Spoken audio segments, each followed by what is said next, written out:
선인 여러분 안녕하십니까? 한 주간의 PBS 뉴스를 전해드리겠습니다. 첫 소식입니다. 지난 11월 22일 오후 우리 대학 10월 광장에서는 해외 파견 박람회가 열렸는데요. 해외 유학과 관련한 정보를 얻을 수 있을 뿐만 아니라 외국인 유학생들이 준비한 먹거리까지 다양해 학생들의 발걸음이 끊이지 않았습니다. 그 현장을 이현채 기자가 다녀왔습니다. 지난 22일 우리 대학 10월 광장. 영국, 싱가포르, 일본, 중국 등 9개 나라 이름이 적힌 부스 앞이 학생들로 북적입니다. 우리 대학 국제처가 교환학생 등 해외 파견 프로그램을 홍보하기 위해 마련한 해외 파견 박람회입니다. 박람회 부스 운영은 국제처가 사전에 모집한 학생들이 맡아 의미를 더했습니다. 이미 해외 유학을 다녀왔거나 다녀올 예정인 학생들끼리 팀을 꾸려 직접 설명하는 겁니다. 교환학생 가려면 어떤 준비를 해야 되냐부터 성적은 어느 정도 받아야 되냐 다양한 질문을 해주고 가셨습니다. 학생들은 각 나라와 관련된 여러 가지 퀴즈뿐만 아니라 게임에 참여하며 즐거워합니다. 저는 원래부터 해외 파견에 좀 관심이 있기도 했고 지나오는 길에 맛있는 것도 많이 주신다고 해가지고 참여하게 됐습니다. 일단은 이게 되게 다양한 이렇게 나라도 나눠져 있어가지고 여러 정보들도 들을 수 있었고 또 현지 친구들도 같이 있다 보니까 더 유의미한 현장이 될 수 있었던 것 같습니다. 말레이시아, 칠레 등 학생들이 직접 만든 여러 나라의 음식도 즐겼습니다. 지금 제가 시작된 지 12시부터 지금까지 한 번도 못 쉬고 계속 일했습니다. 반응이 아주 뜨거웠습니다. 몸이 조금 힘들지만 약간 그만큼 저의 나라에 대해서 알릴 수 있어서 너무 좋은 기회라고 생각을 합니다. 왜냐하면 말레이시아에서는 한국 문화가 잘 알려져 있지만 한국에서는 말레이시아 문화가 잘 안 알려져 있거든요. 그래서 이런 행사가 또 있다면 또 참석하고 싶어요.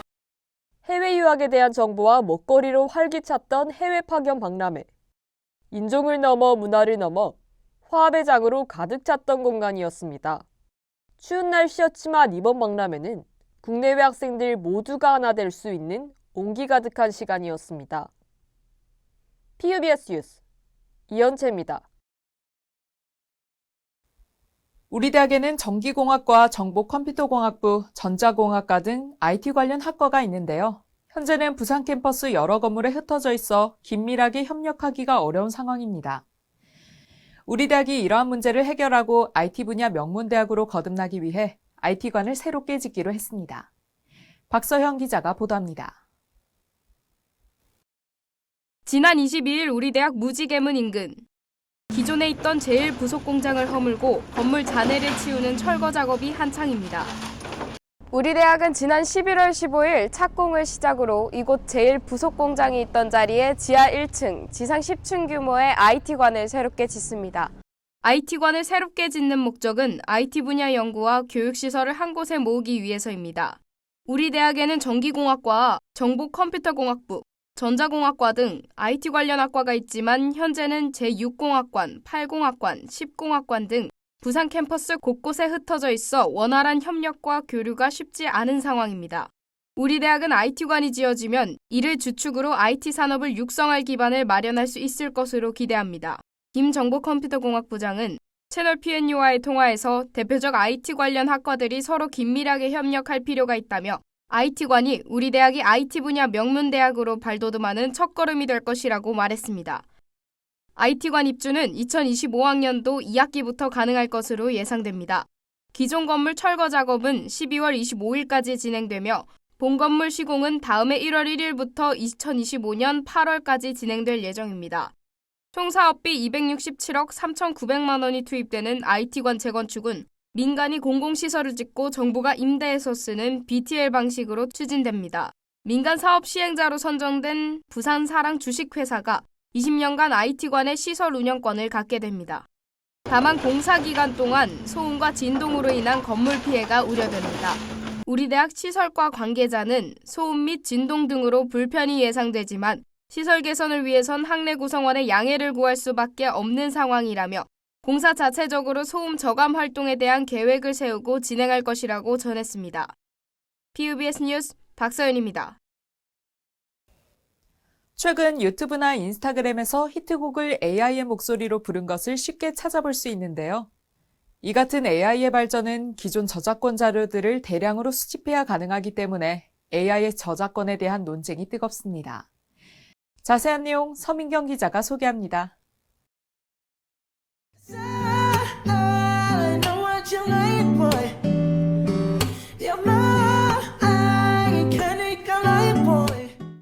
K-팝 가수의 노래를 세계적 가수 브루노 마스가 부르는 영상이 화제를 모았습니다.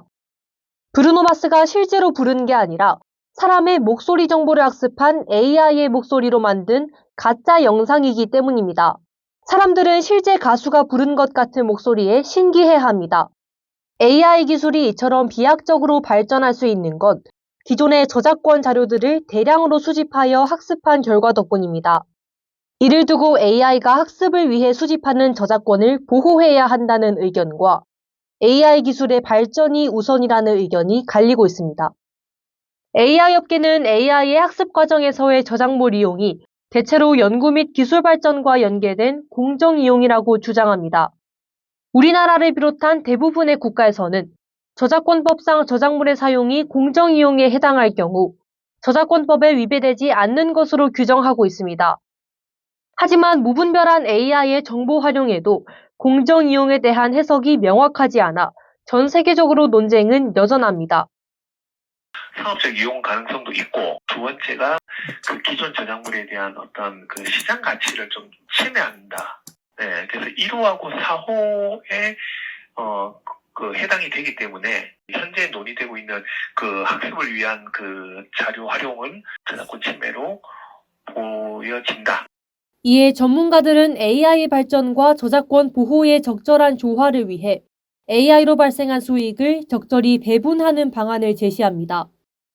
생성형 인공지능으로 생긴 수익을 AI 개발 기술자와 AI 학습에 이용되는 데이터의 저작권자에게 공정하게 배분해야 한다는 것입니다. 허락을 받지 않으면 쓸 수 없다. 근데 이제는 바뀌어야 된다. 특히 인공지능의 경우에는 무조건 쓸 수 있다. 허락 안 받고. 그 대신 그 이용으로 인해 발생하는 수익을 안분 배당해 주는 걸로. 그렇게 가는 게 맞지 않느냐. PBS 뉴스 서민경입니다. 12월을 맞아 올해도 한 달이 채 남지 않았습니다. 어느덧 2023년 마지막 뉴스를 전해드립니다. 한 달 남은 2023년 한 해 잘 마무리하시고 다가오는 2024년 새로운 한 해 맞이하시기 바랍니다. PBS 뉴스 저희가 준비한 소식은 여기까지입니다. 더 많은 소식은 채널 PNU 홈페이지와 유튜브, 인스타그램에서 보실 수 있습니다. 함께해 주신 효원인 여러분, 고맙습니다.